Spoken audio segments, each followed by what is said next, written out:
Gloire à Jésus-Christ. Voilà, nous sommes heureux de nous retrouver encore une fois de plus pour la suite de notre rencontre de ce dimanche. Amen. Vous savez, le diable n'aime pas le lieu où les enfants de Dieu se réjouissent.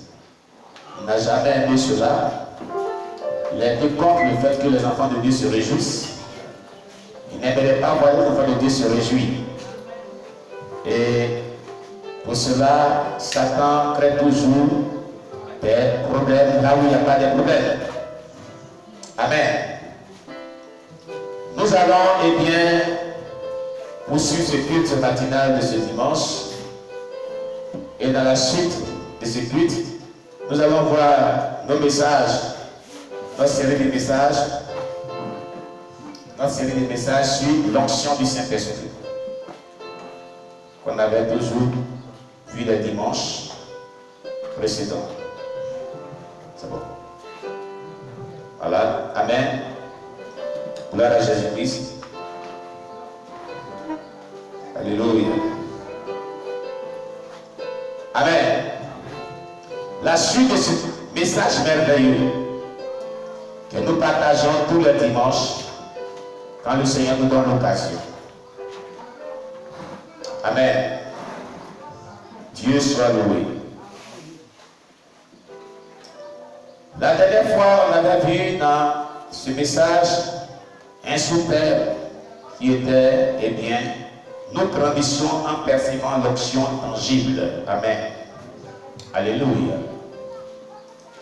Et nous avions dit que Élisée a grandi pour percevoir l'onction tangible. Élisée a été appelé pour être prophète. Et cependant, il avait entendu Dieu pendant 10 ans environ. Il avait l'occasion de bien observer Élie. Et il savait que c'était l'onction qui faisait de lui ce qu'il était. Au moment où Élie devait être enlevé, Élisée s'était décidé qu'il devait chercher l'onction. Il a été éprouvé 4 fois par Élie, son père spirituel. Amen. Élisée a grandi dans l'onction. Élisée a grandi dans l'onction pour le percevoir de manière tangible. Il lui a fallu 10 années auprès d'Élie pour observer. 10 années environ. C'est-à-dire au maximum. Amen. Pour voir comment Élie opérait dans l'onction. Comment il travaillait dans l'onction. Et il avait compris que c'est l'onction qui était sur Élie qui faisait de lui ce qu'il était, un homme de Dieu puissant. C'est cette onction qui le rendait puissant. Donc il a dit, il me faut chercher l'onction pour être utilisé puissamment comme Élie, en personne. Voilà quelle devait être vraiment l'inspiration qui devait être dans la vie des fils dans la foi, ou bien des personnes qui aspirent vraiment à la grandeur dans l'esprit du ministère. Amen. Et qui sont vraiment auprès des leaders et qui sont comme des disciples de Jésus-Christ. Quand Élie lui a demandé ce qu'il voulait, il n'avait pas besoin de réfléchir pendant 1 ou 2 jours. Parce qu'il avait déjà réfléchi à ce qui lui manquait. Donc quand il lui a dit, qu'est-ce que tu veux? Immédiatement, il a donné sa réponse. Une double portion d'onction qui est sur ta vie. Voilà ce qu'il voulait. Pendant que les chars de feu venaient pour prendre Élie, Élisée l'a vu et a pleuré pour partir avec lui. Élie a lâché son manteau, symbole de l'onction. Et Élisée a pris et porté ce manteau dans 2 Rois chapitre 2, verset 13. Nous allons lire 2 Rois chapitre 2, verset 13. 2 Rois chapitre 2, verset 13. Deux Rois chapitre 2, verset 13. 2 Rois chapitre 2, le verset 13. Amen. Et il releva le manteau qu'Élie avait laissé tomber. Et il releva le manteau que Élie avait laissé tomber. Puis il retourna. Et s'arrêta au bord du Jourdain. Au bord du Jourdain. Amen. Remarquons qu'à ce point, Élisée avait une bonne portion d'onction sur lui. Ce qu'il avait demandé, il avait reçu. Mais comment est-ce que Élisée est parvenu à recevoir cette toute portion d'onction? On l'avait expliqué la dernière fois, dans les vidéos précédentes, concernant ce sujet. Élie l'a éprouvé pour voir jusqu'au bout. Le jour qu'il a demandé cela à Élie, elle lui a dit que tu demandes une chose difficile à recevoir. Tu demandes une chose très difficile. Mais quand tu vas me voir être enlevé du dessus de toi, tu l'auras. C'est ce qu'Élie lui a dit. On avait parlé de ça ici. Quand Élie, un homme qui fait descendre du feu du ciel, un homme qui fait descendre du feu du ciel, un homme qui ferme le ciel sur 3 ans, 6 ans, pour ne pas qu'il pleuve, un homme qui après défait le ciel pour que la pluie tombe, s'élève et puis il dit à son fils, peut-être qu'il lui demande l'onction, puis lui dit qu'il demande quelque chose de très difficile. Comprenez que l'onction, pour la recevoir, c'est très difficile. C'est en connaissant de cause qu'il parle. L'onction qui se manifeste à des gens et que vous êtes content, il y a délivrance, il y a prophétie, il y a vision, il y a miracle, il y a guérison, il y a exaucement de prières, il y a victoire sur l'ennemi, il y a que les âmes sont gagnées dans le Seigneur, les gens sont transformés, leur vie est régénérée, les gens sont enseignés, ils comprennent la parole de tout ça, c'est de l'onction. Mais pour recevoir l'onction et la manifester, c'est très difficile. Élie l'a dit. Il dit à son fils, Élisée, tu demandes quelque chose de très difficile. Pour avoir l'onction, c'est très difficile. C'est ce qu'Élie est en train de dire. Donc, comprenez que c'est pourquoi ce n'est pas tout le monde qui arrive à manifester l'onction. Parce qu'il est difficile de la recevoir. Et quand tu la reçois même, il est difficile de la maintenir dans ta vie quotidienne. Parce qu'elle exige beaucoup de toi. L'onction exige beaucoup de ceux qui la manifestent. Écoutez, quand on voit un homme de Dieu manifester l'onction d'une manière ou d'une autre, cette onction exige de lui beaucoup de sacrifices. C'est-à-dire beaucoup de consécration, beaucoup d'exigences, beaucoup de préceptes, beaucoup de consécration à un niveau très élevé.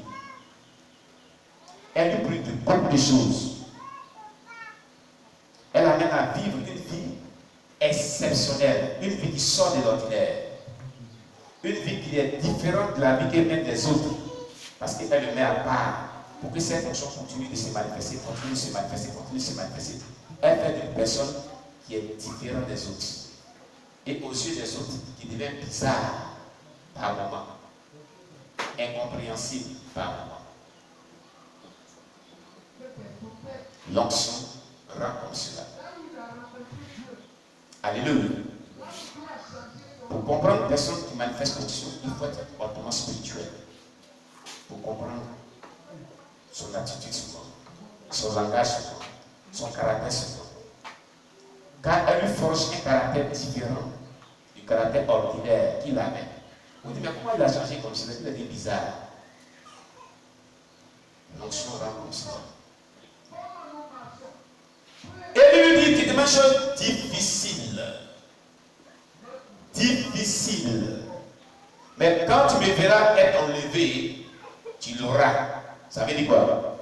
Il faut être fidèle dans ce que tu fais, jusqu'à ce que, quand je quitterai la terre, Dieu te l'accordera. Donc il voulait voir sa fidélité jusqu'au bout. Il voulait voir la fidélité de son fils jusqu'au bout. Sa persévérance jusqu'au bout. Sa bonne conduite jusqu'au bout. Sa sainteté jusqu'au bout. C'est ce qu'il voulait voir. Sa vie de consécration jusqu'au bout. C'est ce qu'il voulait voir. Cette aimabilité qu'il avait, ce service qu'il lui rendait, parce qu'il était comme un domestique. On a vu la fois parce qu'il faisait de l'eau dans ses mains. Donc il voulait voir cette bonne œuvre qu'il faisait, ce bon service qu'il faisait, le fait qu'il se mettait à la disposition de ce père spirituel voulait voir jusqu'à où il peut arriver à cette vie-là de soumission. Il y a des gens qui ont bien commencé, mais au bon lieu, ils ont déconné, ils ont raté la grâce de Dieu. Ils sont allés se cogner la tête. Et ils se retrouvent plus aujourd'hui.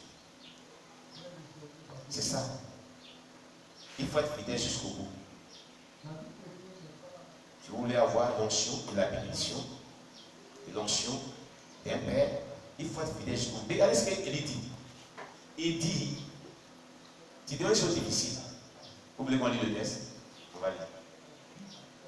On va lire le texte, vous allez comprendre. 2 Rois, chapitre 2.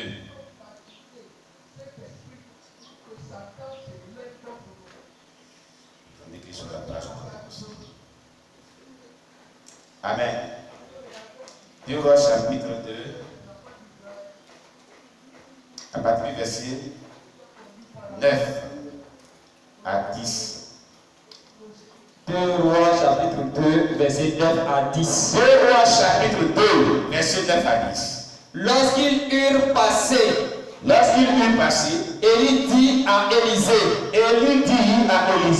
demande ce que tu veux que je fasse pour toi. Demande ce que tu veux que je fasse pour toi. Alors doucement. Regardez. Qu'est-ce qui a poussé le prophète Élie, en tant que père spirituel d'Élisée, de lui dire qu'il demande ce qu'il veut qu'il puisse faire pour lui? C'est parce qu'il était content de cet enfant. Il admirait. Il était satisfait.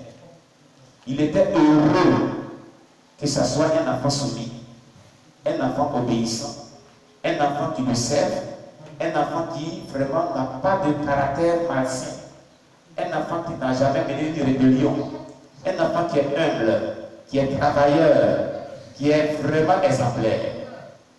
Et lui dit, demande-moi tout ce que tu veux. Et si tu veux, je te prends des pattes. Je vais te payer, donc demande-moi tout ce que tu veux. C'est parce qu'il était satisfait de son enfant. Quand un père parle comme cela, c'est que vous avez touché son cœur. Et par votre caractère, et par votre service, et par votre humilité, et par vos vraiment soumission. Vous avez touché son cœur. Il est tellement heureux. Et à ce niveau, à ce moment précis, une certaine onction, une certaine disponibilité de vous bénir est sur le point d'arriver. Il est tellement paroxysme de sa joie qu'il veut déverser toute grâce sur votre vie. Demande-moi tout ce que tu veux. Avant que je m'en aille, je n'ai pas dit de la terre. Maintenant, la demande. Un jour, j'ai marché, et un jour, le Seigneur me disait, papa, 2 ou 3 fois comme ça, c'est pas même pas un jour. Dans les années passées, il me dit, dis-moi ce que tu dis. Je te le donne. Dans la rue, pendant qu'il souffrait, mais je ne dirai pas ce genre d'occasion. Et tout ce que j'ai vu aujourd'hui là, ces jours-là, j'avais demandé ça aussi. Ah oui, il m'a dit Dieu, voilà ce qu'il veut, voilà ce qu'il veut, voilà ce qu'il veut, voilà ce qu'il veut, voilà ce qu'il veut, dans mon ministère, voilà ce qu'il veut pour mes enfants, voilà ce qu'il veut pour mes époux, voilà ce qu'il veut pour l'église de demain, voilà ce qu'il veut, voilà ce qu'il veut. J'ai en profité bien même. Ah, on ne gagne pas ce genre d'occasion, c'est rare. Avec Dieu, il dit demande-moi aujourd'hui ce que tu veux. Il a fait quoi? Il a en profité bien. Alléluia. Oui.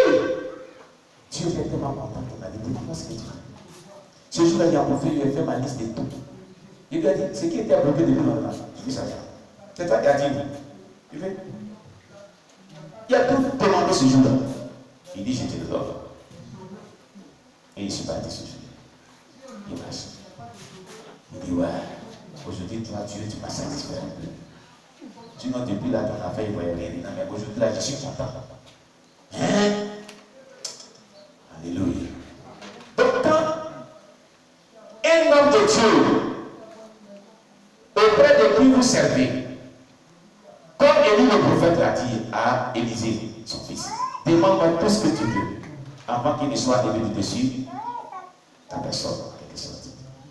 C'est que Élie était tellement content, il était tellement paroxysme de joie, il voulait donner toutes sortes de bénédictions à son fils, qui étaient vraiment, c'était des bénédictions qui venaient de Dieu. Amen.